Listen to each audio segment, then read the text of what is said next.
আসসালামু আলাইকুম, আমি নাইস সায়রা। আমি বিজিএমআই এর শর্ট কোর্স করতেছি 4 মাসের ফ্যাশন ডিজাইনিং এর 26তম ব্যাচ। আমরা হচ্ছে 4 মাসের জন্য এখানে ক্লাস করছি বিজিএমআই তে। এখানে শুরু থেকে সবগুলা ক্লাস অনেক সুন্দর করে ম্যামরা অনেক সুন্দরভাবে আমাদের বোঝাইছে এবং প্রতি শনিবার 3টা থেকে 6টা পর্যন্ত ক্লাস করছি। এখানে এসে আমরা অনেক কিছু শিখছি। এখানে তারা আমাদের শিখাইছে কিভাবে একজন উদ্যোক্তা হওয়া যাবে, আমরা কিভাবে কাজ করে উদ্যোক্তা হতে পারবো বা সোশ্যাল মিডিয়ায় কাজ করতে পারবো, এগুলো সবকিছু আমাদের শেখানো হয়েছে।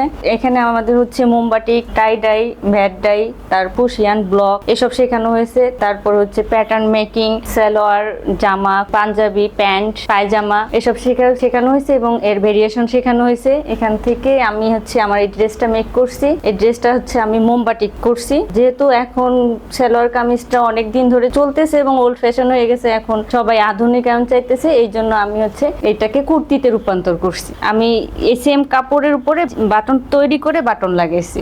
এটা আমি হচ্ছে হাতে করছি। এটা হচ্ছে মোম দিয়ে, ব্রাশ দিয়ে ঝিরিঝিরি করে মোম দিয়ে তারপরে কালারের মধ্যে ডাই করেছি। কোনো ডাইস ইউজ করিনি আমি এটার ভিতরে। আসলে আমার ডিজাইনিং সম্পর্কে তেমন কোনো ধারণা ছিল না। এখানে আসার পরে আমি ফ্যাশন ডিজাইনিং সম্পর্কে সম্পূর্ণ ধারণা অর্জন করতে পারছি। সেই জন্য বিজেএম কে ধন্যবাদ, সবাইকে ধন্যবাদ।